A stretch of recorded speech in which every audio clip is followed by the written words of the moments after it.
students, I hope your preparation is going good. If not, don't worry. Sri Gurukula is here to help you. And I am Anmol Yadav. I will be your physics and mathematics mentor. I am an NEET graduate. So bring out your books. Let's make your preparation stress-free. So next question is, the point of inflection for the following graph is at either minus pi by 2, 0, or the point of inflection doesn't exist. So there are two ways to find the point of inflection. I will show you both. Okay, so first is,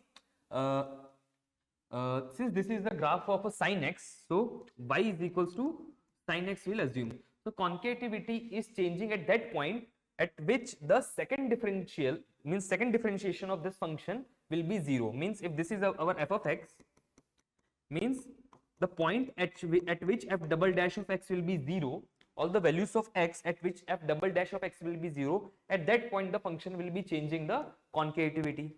So since here the domain is between minus pi by 2 to pi by 2, so we are defining the domain from minus pi by 2 to pi by 2. So 2 times let's differentiate this function. So f dash of x will be cos x and f double dash of x will be minus of sin x, correct? And minus of sin x is 0 when x is equals to 0. So the concavity will be, the point of inflection for this curve will be at x is equals to 0. Now other way to see this point of inflection is to understand the concavity of the curve.